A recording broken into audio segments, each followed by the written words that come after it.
Okay, well, first off, I have to erase my entire whiteboard. So my first day, I was a little scared. It started on a Friday, I think. I'm pretty sure it was a Friday.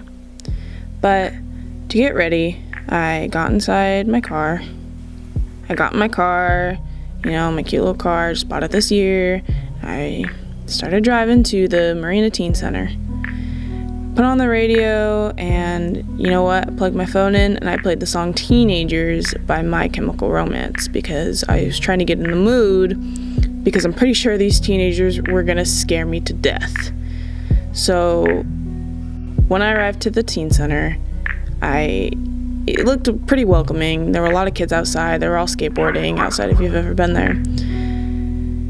But I had this giant pit in my stomach, and I was just so worried, and I was so terrified, and I honestly don't even know why. So I walk in, and the lady at the front desk looks stressed out of her mind.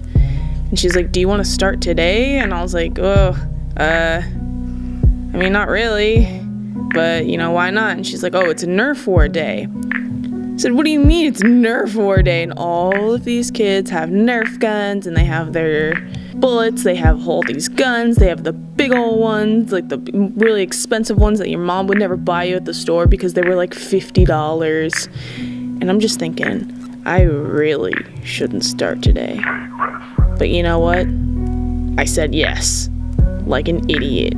That day didn't go so well, but that didn't bother me. What bothered me is it smelled horrible. It smelled like feet and teenagers and just gross, and it smelled like hormones, and I could smell I don't even want to think about it anymore, actually. So I did my best to try and connect with the students there, mainly middle school and high school kids, but every time I tried to talk to them, they just kind of pushed me away or ignored me. But one kid actually had the balls to say, "You don't care. You don't care, you're just here for a grade." He pushed me away, and he said that I didn't care, that I was just going to leave anyway. So I didn't understand, because a lot of the kids just felt like they described themselves as bad kids. And I didn't know what that meant. Is it because their grades were bad? Is it because of the hormone balance they had? Was it the attitudes they had? What was it? I couldn't figure it out as to why these kids described themselves as bad kids. So then I thought, maybe it's not the kids. Maybe it's how the adults treat them that makes them believe that they're bad. After I thought about that, my mind was just pretty much blown. Now I have to look out for that. So for the next few days, that's what I started to look after. And, lo and behold, I talked to one kid while I was playing basketball, and he said, "My teacher just gave up on me. My teacher left the class. My teacher quit. So we've been having subs every single week."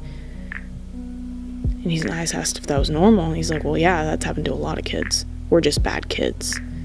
So I thought, okay, well, how do adults treat them at this teen center? It shouldn't be that bad, right?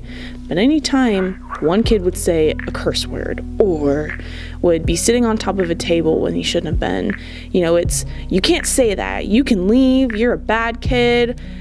And then under the breath, they would mumble, "Damn kids." So it was a very hypocritical environment, and just these kids they would yell and scream at them, and they couldn't even get these kids' names right. So I thought about the relationships between the kids and the adults. When the adults were mean, the kids wouldn't try. There was no relationship. There was no bridge. It was just full of gaps. There's no trust between the adults and the children. So then what? Morgan, you're coming up with all these points and you don't have an idea? You don't have an answer for this? Well, think again. Really glad you asked that. I have no idea. I can't save the world. Just kidding. My proposal is that we just make the issue apparent. We need to create a bond between teacher and student, and we at least need to learn their names. And maybe not be so mean to these kids.